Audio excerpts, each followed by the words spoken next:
guys, pasensya na kung medyo madilim itong aking update. Ayan, grabe init ko yan. Na heat stroke na naman ang isa nating kabirhen. Ayan o. Heat stroke po ito. Kasi kanina okay pa ito eh. And then nakita ko wala na. Nakasubsub na. Heat stroke. And then yung isa nating dongtaw ito. Ayan guys, mga kabokals. Yung ating dongtaw rooster ay groggy din. Yan, nag-groggy din siya. Ayan o, hindi makatayo eh. Kaya ginawa ko, yan, naka-electric fan po siya. Hindi ko na muna ito pinainom ngayon. At hindi ko rin pinakain. Possible po na nakakaranas din po ng heat stroke. Kasi ano eh, kanina okay, pero okay din ito eh. Saka ano kasi, ang mali ko, napataba ko rin ng gusto. Kaya ito, kung sana naman eh, wag madisgrasya, idadayat natin ito. Napataba ko ng gusto, hindi ko rin na ano, hindi ko rin napansin na sobra na pala siyang mataba kasi nakakulong lang siya eh. Ikinulong ko kasi sumobra na pala taba, hindi napansin ko. Ngayon hindi siya makatayo, ganyan lang siya. Ganyan lang siya. Kita niyo yung paa niya, no? Pero nakatatayo yan, kanina nakatatayo yan eh. Ngayon lang hapon na to kasi napakatindi ng init ngayon maghapon, grabe. Kaya ito, in-electric fan ko, sana wag muna maglobat kagad yung electric fan. Plano kong iuwi sa bahay at doon ko siya tututukan ng electric fan. Nagluluha oh. Nagluluha po mga kabokals oh. O baka dahil sa electric fan, kaya ano. So yan, sana naman wag madisgrasya. Napakalaking kawalan pagka nadisgrasya ito mga kabokals. Yung ating dongtaw rooster. Good morning mga kabokals. Hindi ko pala nasara to oh.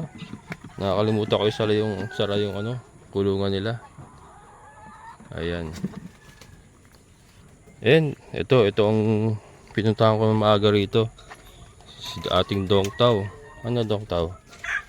Kamusta ka na? Kamusta ka na, brother? Can you stand now, my brother? My brother from another mother? Nga. Ayan. Ayan mga kabukas, nakatatayo na ang kulokoy. Diyan ka lang. Ay, thank God. Nakatatayo na, my goodness. Kala ko madidisgrasya kahapon. Talagang ano, mga kabukas, kamotik na siya ma-heat stroke kahapon. Kung hindi ko siguro natutukan ng electric fan to or napainom ko, tegi bells mga kabokals.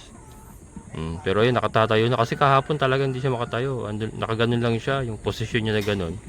Ganon lang, pero ngayon ayun, nakakatayo na oh. Hindi ko na dinala sa bahay kasi tumatakbo pa naman to electric fan kagabi. Umalis ako mag-alas 8. So sabi ko gabi naman na, saka yung simoy ng hangin malamig na yung simoy ng hangin pumapasok dito. Kaya dito ko na lang siya nilagay. And ayan, okay na. So ito i-reduce ko mga kabokals. Ano, ang taba eh. Napataba ako ng gusto eh. Napataba ako ng gusto si dongtaw. Kaya lang hindi siya natunawan no. Kasi hindi ko nga pinainom kahapon. Hindi ko pinainom. Takot ako baka pag pinainom ko lalo madisgrasya. Init na init eh. Grabe kasi init kahapon. Pero ito, ay nako, salamat naman. At hindi na disgrasya. So ito iingatan ko na. Muntik na eh. Yung kabir na disgrasya. Nauubos yung ating kabirhen kasi ang lalakas din kumain at napapataba ako. Kalaban talaga nila yung heat stroke. And ito kasing dongtaw din, parang mataas din ang kanilang meat conversion ba, yung mabilis din sila tumaba. Yan ang napansin ko sa mga dongtaw din. Kaya ito. Yan si dongtaw natin. Ito. Kasi hindi pa naman ako, bibili ako pandesal eh. Mag-almusal pa lang ako Dito ka muna. Bibili lang ako pandesal, kakain lang ako Nabalikan kita Naka muna. Labingan muna kita kasi yung araw pumapasok dito. Ano kaya? Ha? Ano na? Ang ating mga kambing, mga kabokals. So dito po nakalagay si ano. Wait lang, kakain na kayo. Yung mga decal browns natin ay ang ganda pala yung ganun. Iwanan ko na lang bukas yung pintuan. So pwede pala. Para nakalalabas ka agad sila. Ayan. So dito po nakapwesto si ano. Si Dong Tao natin talaga. Yan baka isipin nyo doon lang siya nakakulong sa hawla na yun. Hindi sa kanya yun. Sa mga sisiw yun. Ginamit ko lang yun kagabi. Kasi nga inilagay ko siya sa kubo. Pero ito talaga ang kulungan niya. Dito siya nakalagay talaga. Ayan. Yan ang kanyang kulungan. Ito nga yung isang ano natin. Yung Tanaka natin katabi niya. Ayan o. Si Tanaka. Katabi niya. Kaya kasi mainit kasi dito. Kasi nga ano. Yung tolda lang kasi ang nakaano rito. Kaya ipupull out natin siya. Pupull out natin siya dito. Yan yung namatay po nating kabir, dito nakalagay yun. Yan, dito nakalagay yun. Sobrang init kasi sa area na talaga. Kaya ano, ang tataba nila kaya ano, nagkaroon ng problema. So may inumin ito. Painumin muna natin si ano, si Dumpo. Ito yung pakainan niya sa kanya to eh. Wait lang, kakain na kayo. Painumin lang natin si Dumpo. Nagul! Wait lang brother ha. Easy ka lang dyan brother. Sinira na yung ano. Ayan mga kabokals. Yung ginawa ni Emo na pakainan niya. Sinira. Wow, lastik talaga to. Ano ko ba? Ayusin pa uli. Siguro kailangan talian ng alambre. Ano niya? Sinusungkal niya eh. Sinungkal niya. Nabunot yung pako. Tanggal. Pero buo pa naman yung ano. Buo pa naman yung mismo pakainan. Kaya lang nabunot dun sa pagkakapako sa puno. Ayan. Inom ko muna brother. At kahapon hindi ko uminom. Dito ka muna kasi presko rito. Mas presko rito eh. Inom ka. Wow. Kahapon kasi takot ako siya painumin. Hindi ko siya pinainom kahapon talaga. Baka madisgrasya lalo ka ako. Magka pinainom ko.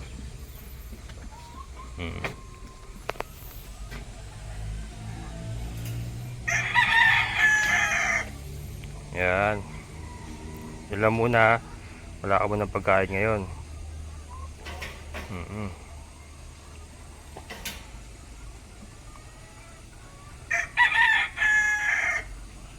Yan po. So ito safe to painumin ngayon kasi malamig na eh. Na kumbaga lumipas na yung kanyang ano eh. Yung init sa kanyang katawan. Magdamag na wala na yun eh. So yan. No, kasi hindi ko nga pininom kahapon. At saka siguro yung init na siya kahapon. Pero pinainom ko siya nung tanghali.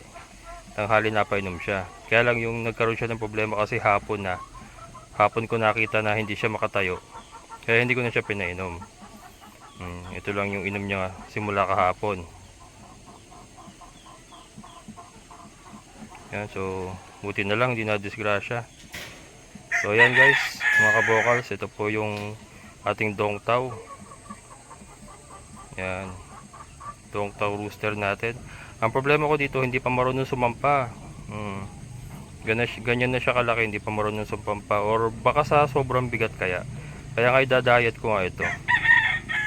Bigat kasi, laki, yung taba eh. Dadayat natin, oh. Parang parang higante pag kumahakbang eh. Tumutunog eh ha. Dadayat natin to. Pakunti-kunti lang pakain natin dito. Yan. So yan po. Iwan na natin siya dyan. Kamuna ha. Basa si Chloe. Basa yung mga manok natin. Yung iba nasa labas. And ito, tinumba yung mga Madre de Agua natin, tinumba. Basa rin po yung ating mga tumutulong kasi dito. Ayan. Tumutulo kasi.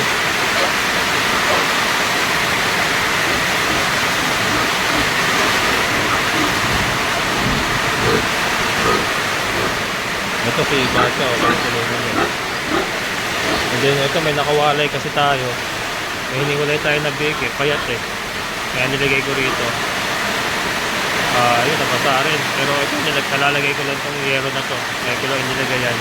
Pero kanina, basa-basa. Lakas grabe. Ang masaya lang yung ating mga pato. Yan, gusto nila yan Yung mga manok natin doon, basa.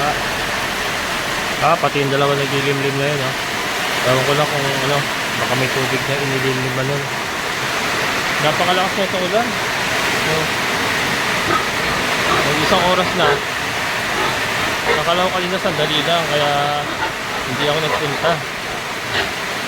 Hindi ko akalain na matagal pala yun. Ang oras na ngayon, may higit.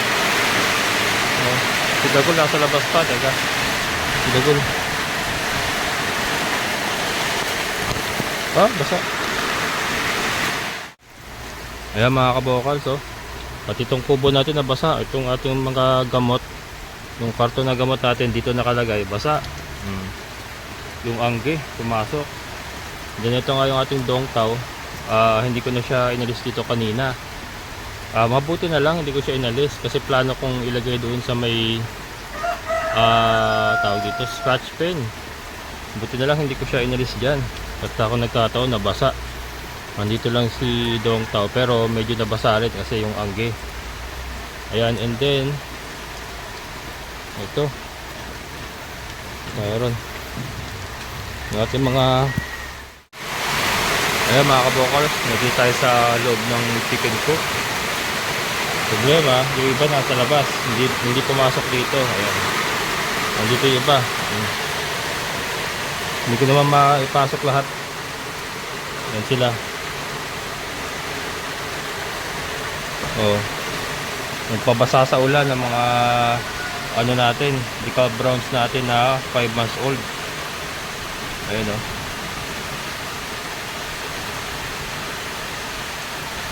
lakas ng ulan.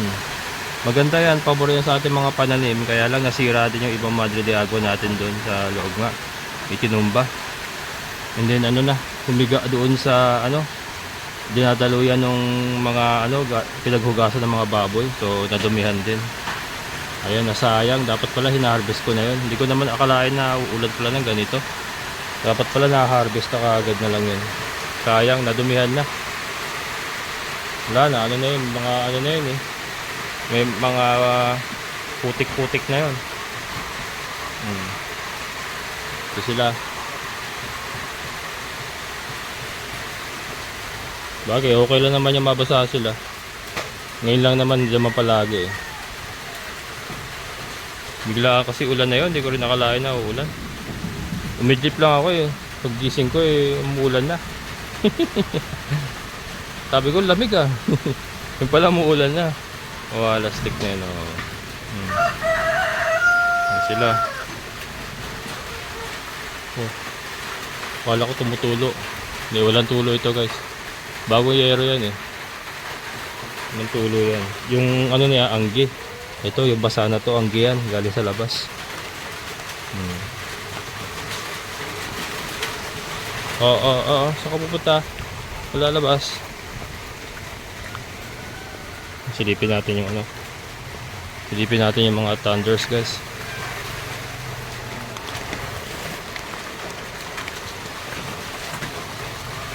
Napakaputik naman ngayon.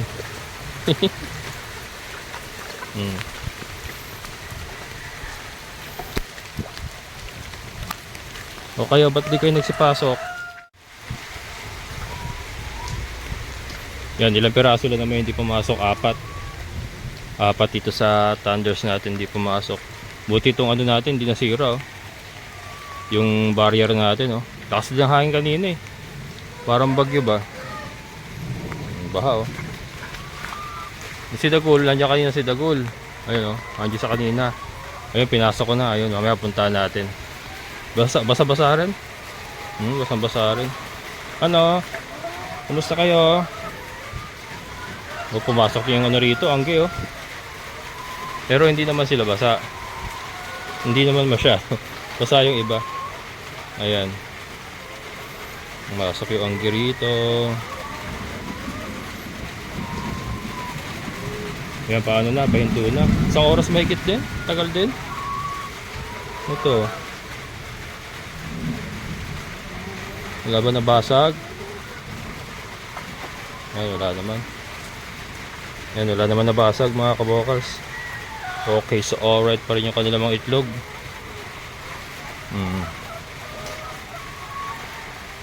Sige, ano kayo? Pahinto na yung ulan. Dito kayo sa loob kakain mamaya. At maputik sa labas. Yan, doon sa nagtatanong pala para saan ito. At ito po ay kanal yan, kanal. Kasi pagka tag-ulan po, permis na may tubig po yan. Kaya nilagyan ko ng harang kasi iniinuman nila. Para hindi sila uminom. Yan po ay kanal. Yan, mga kanal yan. Nga tubig po na nanggagaling doon sa taas. Dito kasi bumabagsak. Kaya kanal, nilagyan natin na net kasi iniinom nila.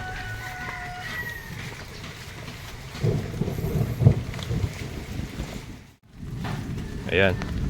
Wala na, huminto na. Huminto na. Naiwan ko pala yung aking cameraman doon. Yung cameraman ko, mga kabokals.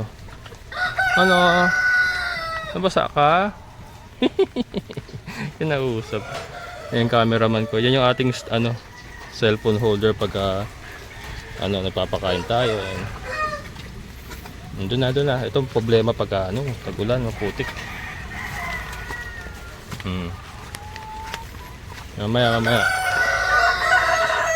Nagsipasok basa tuloy. Ayan, ito yung mga kabir naman natin. Yung si Dongtaw Dongtaw Hill. Nalaglag na lusaw. Umulan na naman. Oh guys. Umulan na naman. Akala ko wala na. Umanat na naman. Doon po giant natin. Ngirit pa. Magbuti-put na pula to. Komportable. Ilaok pa yan. And yung ating mga ikaw brown. Buti pa ito mga ito. Hindi nabasa. Yung tuyo. Maganda kasi itong nila, area nila.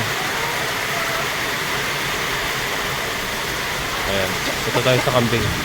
Pero lumakas na naman kasi umusa naman. Ang Chloe, basa rin Pero may bubong siya may bubong yun. Hoy, ito sa bubong mo. Ayan yung ating mga Mother Diago nanunuyo na. So ngayon ay ginhawa sila ngayon, diligan. Biglang yan guys, mga kabokals, biglang sisibol yung kaagad. Parang magic yan. Yan itong Mother Diago. Lakas naman, kada ko minto na. Dito rin tayo makatawid sa mga kambing. Atras tayo, tumangin. Yun, biglang hinto. Yun, tara. Tayo sa kambing. Biglang hinto. Parang timang biglang hinto. Wala ka agad ang galing. Ayan Ginhawa yung ating mga pananim Ito.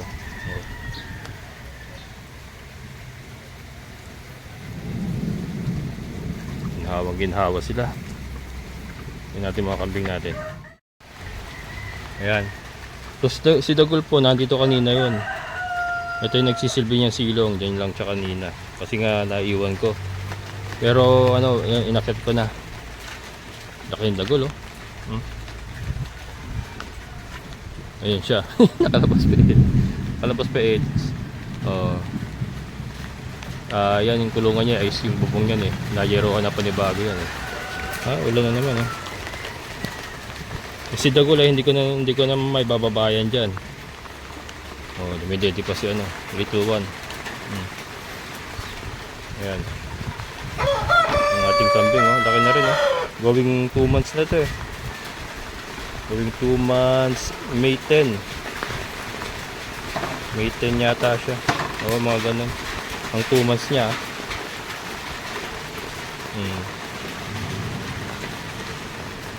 Nabasa yung...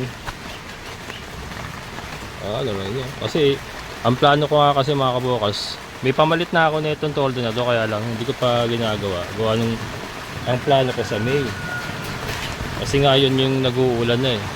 Ito namang ulan na to, isolated ano to, isolated thunderstorm ito, eh. Sa sobra ng init talaga. Kaya bumagsak siguro. Kaya ito, basang-basa sila rito. Ito lang yung kaya nandito sila lahat. Yan yung part na, ito yung part na na buo pa yung tolda.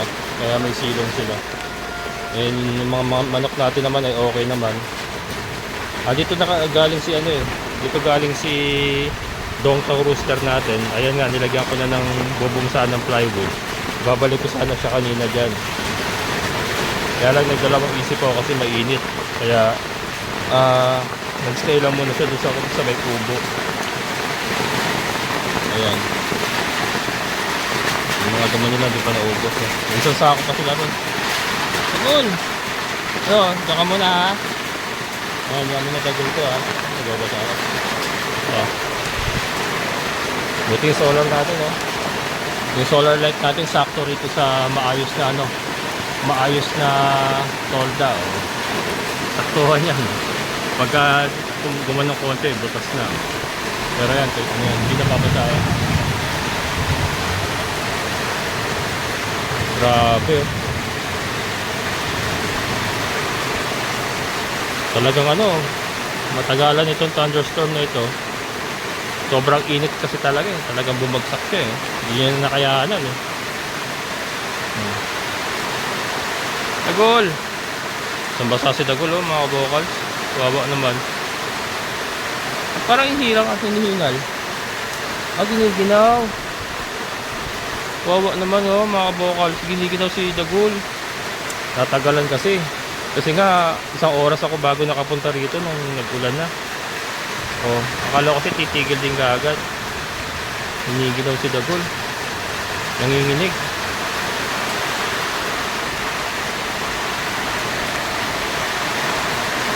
Ayan, pero kaya naman niya yan. At least, yung kanyang kinalalagyan ay hindi na nababasa yan. Kasi yan, eh. Bagong kabit ang yero niyan, eh. Hindi na siya nababasa dyan. Kaya okay lang yan. Hindi ko makunan, eh, kasi naanggihan ako. Ayan, nababasa yung cellphone, eh. Hindi ko makunan, eh. Pero yan siya. Ayan, ayan. Ayan. Dagol, ginaw ka? Wawa naman Dagol ko, ah. Hindi kaya niya yan. Malakas yan, eh. Kayo, basa ba kayo? Nabasa kayo? Hindi naman. Yan kasi ang number 1 na guys, mga kabokals, yung mabababad sa tubig yung kambing natin. Pero ito, naman to, eh. Naiahon naman natin kaagad, eh. Ang problema yung halimbawa maghapon or overnight. Lalo na yung overnight kasi malamig sa gabi. Kung mabababad sa tubig ng overnight, yun ang problema. Yung mga manok natin nagsilabasan na, oh.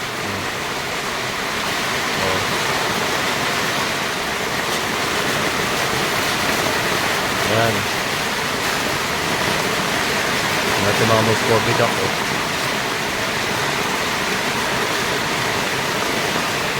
Ayan mga kabokals, April 23. Ayan, bigla ang ulan, napakalakas. And matagal, oh. Isang oras may higit na. Pero yan, pabor na pabor sa ating mga halaman yan. Mga Mother Diagua natin, pabor na pabor yan.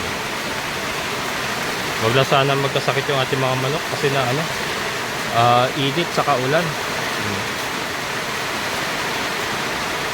Napakatindi kasi ng ulan ng init kanina, yung ano, bago ako umuwi.